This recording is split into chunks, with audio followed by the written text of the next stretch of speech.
Dampak pendudukan Jepang di Indonesia. Jepang mendarat di Indonesia pada tanggal 11 Januari 1942 dan menjajah hingga 15 Agustus 1945. Meskipun hanya berlangsung selama 3,5 tahun, Jepang telah memberi pengaruh penting terhadap berbagai bidang kehidupan bangsa, termasuk ekonomi, politik, sosial, militer, dan pendidikan. Berikut adalah beberapa dampak penjajahan Jepang yang terdapat di berbagai bidang. Yang pertama, bidang pendidikan. Pada bidang pendidikan, Jepang mengenalkan kebijakan sekolah 6 tahun, di mana mereka menjadikan bahasa Jepang sebagai mata pelajaran wajib. Oleh sebab itu, kebijakan Jepang di bidang politik juga digunakan sebagai alat propaganda untuk mendukung ideologi mereka. Selanjutnya adalah bidang ekonomi. Salah satu alasan Jepang menjajah Indonesia adalah untuk menguasai sumber daya di dalamnya, terutama kilang minyak dan gas alam, guna mendukung mereka di Perang Pasifik. Hal ini menyebabkan meningkatnya eksploitasi sumber daya alam di Indonesia.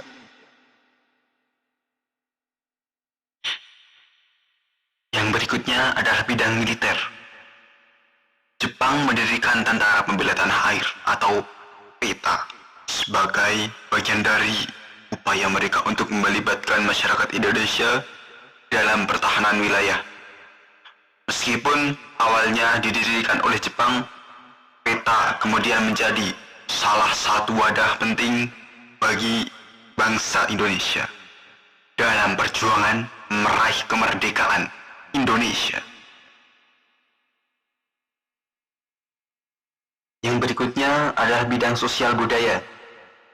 Kebijakan Jepang untuk mempromosikan kebudayaan Asia Timur Raya juga memunculkan sangat identitas nasional di kalangan masyarakat. Namun, dampak negatifnya adalah munculnya praktik kerja paksa Romusa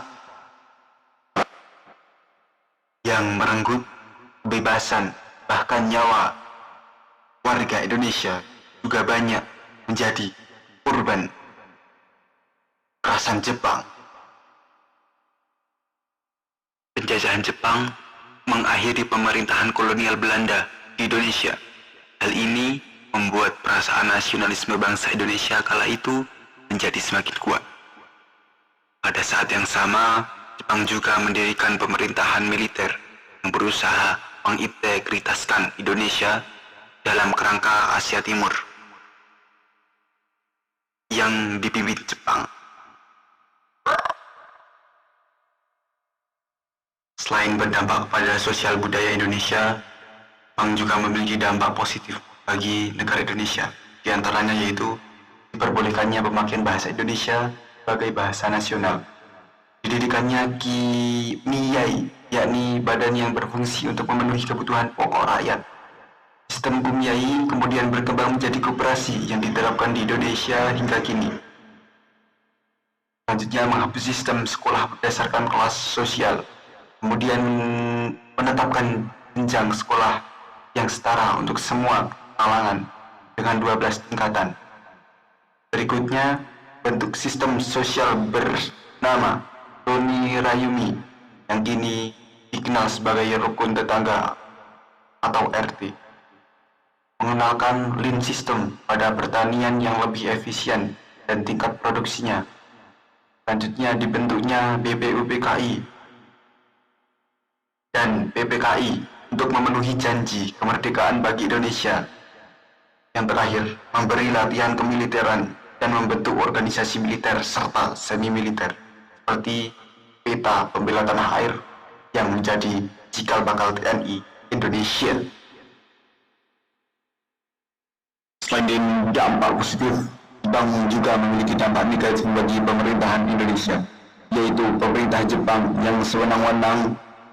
Yang kedua, pengawasan ketat terhadap media berita, organisasi dan seluruh pergerakan politik masyarakat. Diterapkannya Romusa yang menyengsarakan rakyat Indonesia. Rakyat yang mengikuti kerja paksa juga tak jarang disiksa dengan kejam hingga meninggal dunia. perekonomian lumpuh karena Jepang menyita seluruh kekayaan Indonesia yang ditinggalkan Belanda, seperti kilang minyak, perkebunan, bank, pabrik, pertambangan, listrik, telekomunikasi, dan perusahaan transportasi. Jepang menyita harta kekayaan pribadi demi kepentingan perang hingga mengakibatkan rakyat kelaparan dan hidup dalam kemiskinan, kekurangan sandang sehingga rakyat harus memakai karung goni sebagai pakaian. Penyakit TBC dan kudis mewabah, dan yang paling parah, banyak perempuan dipaksa menjadi jujun innahu atau wanita penghibur bagi tentara Jepang. Terima kasih. Well,